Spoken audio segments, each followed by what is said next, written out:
How's it going, folks? Rob here. Welcome back to the channel. Going to check out another car from my garage in Gran Turismo 7. We're going to take a look at the BMW M2. This is the competition version. Now, the regular M2 coming out around this time is without a doubt one of my favorite of the modern era BMW sports cars. I just love them on the road, especially when we're in Melbourne. You see quite a few on the road. They've got such a great street presence. I love the proportions of them. As much as I love the M3 and especially the M4, the M2 just looks right. The proportions, it's not too big. It just looks sensational. That engine makes a really good noise. However, the competition has had a few upgrades over the regular car, which I do quite like. It's got a bigger engine from the S55 M3. Somehow they crammed it into the front, so you got a little bit more power, 405 horsepower, but that does add a bit of weight, which is up about 55 kilograms heavier, so it does weigh 1575 kilograms. But with the added power, got near perfect weight distribution. We've had a few changes overall as well. You got a new chassis, new brakes, better interior. Overall, the car should be a better package. We're going to take it to the road.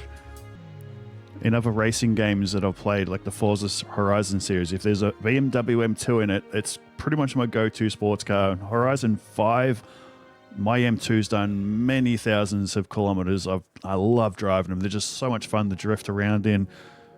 Near perfect weight distribution means you can they handle really well. They've usually got really good steering, just a blast to drive. So you're going to check it out in VR. We're going to have a look at the interior, then we're going to go for a quick drive, and then we're going to put it through its paces and see if it's actually any good. Alright, here we are with the M2 competition. We're going to have a quick walk around the car, have a squiz at it. I do like the look of this car. Absolutely perfectly proportioned. And like I said, I do like the M3 and the M4, but this one's just a little bit more compact. It's a lot of fun to drive, and it does look really, really good. It's one thing I love about VR is that you can actually go around and have an actual proper look at this car. Never get the experience to drive one of these in the real world because, you know, the whole money thing that I don't have, which most of us sadly don't have, but it's just a fantastic looking car. They've overhauled it a little bit over the regular M2. The new engine was brought in because of emission reasons. Got Michelin Sport Cup tyres, which due to the high detail in the VR, you can really get in there and read all the lettering. Those wheels do look pretty good. I know some people don't quite like them, but I actually do. Let's go around the back. You got a bit of a wide body as well, which kind of suits this car. It gives it a kind of a tough stance. Lovely exhaust system, quad exhaust. The back BMWs, generally most modern BMWs kind of all look very similar. This is, let's be honest, styling wise, it's just a smaller M3 and M4, but I quite like it. Let's jump inside, something I'll never get to experience. This is as close as I'll ever get. Definitely won't be fitting in the back seat. My long ass legs. Very typical German car inside us, and it does look quite nice. It's well equipped. Doesn't look too complicated. Some new cars do look quite complicated. I actually quite like the steering wheel. It looks nice. This is as good as it's ever going to get for me. So let's take it to the track. We're going to do a couple laps around the circuit. Then we're going to see if I can actually get some decent laps on the test track with it. All right, welcome to Catalonia on a beautiful sunny Spanish day. We're going to go for a quick drive with the M2. Got 3 laps around the national track. Got a full grid, cars in front of me. I'm at the very back, as you can see, 20th of 20. Only 3 laps. They're already causing chaos. We're going to see how much spots we can gain without hopefully not crashing. It's the first time I've driven this car with the steering wheel. So this is going to be interesting. Ease on the throttle because I don't want to be... this car does like to drift around a bit if you're a little bit too aggressive with the throttle. It will go out. Well, that's my experience with other games with this car, so I'm assuming it's going to be the same. This car is completely stock standard. Done a couple of laps with the steering wheel. I've only done not many kilometers in this car. First time with the steering wheel. Let's see if we can get past the R33. Easy enough. On the brakes. In previous games, this is by far my favorite sports car. Not the fastest in the world, but it's so much fun to drive. So it's going to take me a little while to get the confidence to really give it all it's got. And I've got a full grid of cars around me. Alright, let's unleash that S55 engine a little bit until the next corner where we've got to brake hard because there's a wall of cars in front of us. We've got to hopefully barge our way through basically. And then hopefully down the pit straight we can get a good run onto it and get past a few more. Ease on the power, not too much because I don't really want to be drifting out on the exit. There we go. 400 plus horsepower. Let's see if we can utilize it. That body kit on that Rex here looks absolutely ridiculous. We're quite comfortable. These are on the hardest difficulty too as well. So yeah, very easy to get past these idiots. I'm not going to get too confident because I've still got plenty of corners to go, and that's a crash. Bloody Countages. Just because I had a video of the other day doesn't mean you can hold up traffic. What happened there? The back end just completely went. That was my driving. That's not a car or a glitch thing. That's my skill level. I did something wrong. I think I was just a little bit too keen to get on the throttle on that one. One thing I definitely was thinking of doing would be changing the exhaust on this car. It's a little bit quiet. And we're in the car, so generally cars are usually a little bit quieter in the cabin, but maybe I'm just used to Forza where they just basically make it as loud as possible all the time.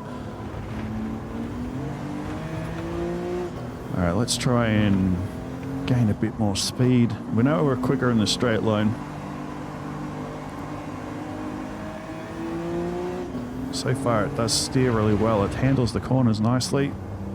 I mean, I'm going a little bit slower than I probably should. I'm still a few seconds slower with the steering wheel compared to the controller. Let's just, hopefully that'll change in time. Steering wheels are a lot more sensitive and they're not as forgiving. Alright, let's fly past the Ferrari. Enzo will be proud. Beautifully done. I've got one more lap to go. Where are we? Fourth spot. We're definitely... don't think we're going to be getting the podium. But as initial impressions with the steering wheel, other than my initial balls up a couple of corners ago, it does drive pretty good. It tracks really well through the corners as long as you're doing the right thing. Ease on the power. It is stock standard, so we don't have the best grip. We've got Michelin Cup tyres. There we go. She wants to go again. Alright. Maybe I need to adjust my throttle as well because slightly every car is differently, but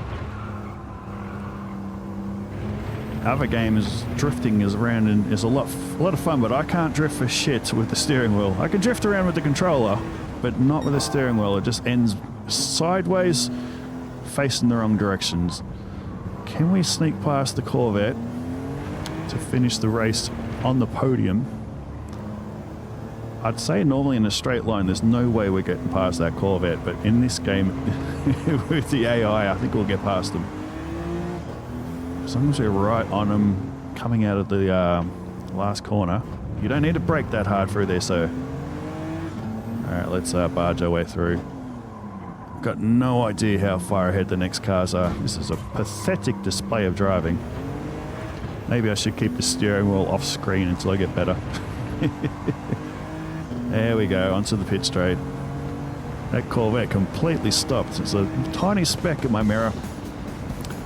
Well, that was alright. Didn't do a very good, just didn't do the car any justice on that one. We'll improve for the final test. Well, let's go find out how quick it is in the straight line. Alright, so I did some testing off the line, 0 to 100 kilometers an hour. This car did it in 4.5 seconds. Quarter mile though. This is slower than the 50-year-old Lamborghini Countach did a 12.96 down the quarter mile. Along the 1 mile, this car did, well, let's be honest, it's the slowest time I've done so far. 23.1 seconds, where the Countach was 9/10 faster down the 1 mile drag. Top speed, this car, 281 kilometers an hour, which for road cars, okay. But as you can see, it is quite slower. Now we're going to hit the track. Hopefully we can get some better times and it can, well, hopefully the benchmark, we've beat a 50-year-old Lamborghini Countach.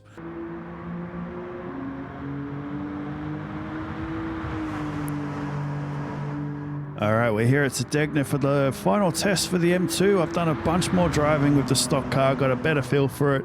Did 10 flying laps around here, and overall it's a pretty good fun car to drive. It is a rear-wheel drive sports car, front engine, so there's a little bit of weight at the front as expected. It's got pretty good power to weight ratio, but the back end does like to slide out a little bit. You got to be a little bit cautious on some of the exits of these corners. A little bit of throttle control. If you're a little bit too keen to go, you will drift this thing sideways.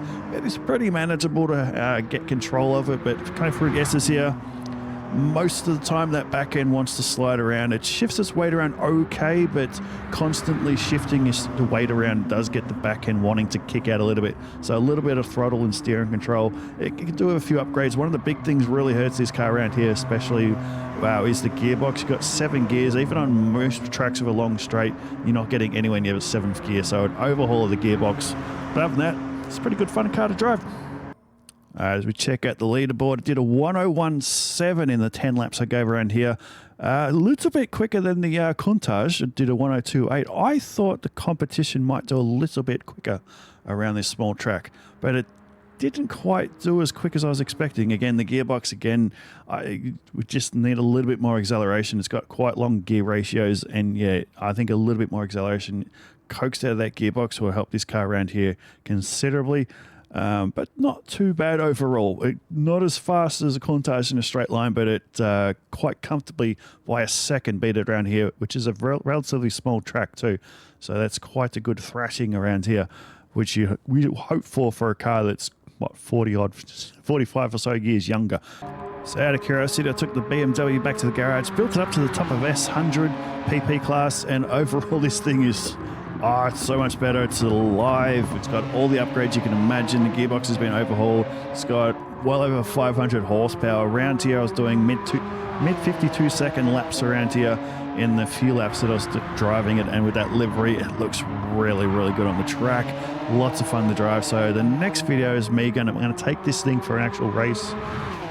Using the steering wheel, going to do like 20 or so laps. I'm thinking Catalonia. I need to learn that track a bit better, and what better way to do it than force myself to do a mini endurance race around it with this awesome looking BMW. So I'm Rob, cheers for watching. That is the BMW Competition. A good little car, just needs a little bit of work to really get the most out of it. We'll try and do that in the next video when we take it racing. So until then, cheers for watching, and I'll see you later.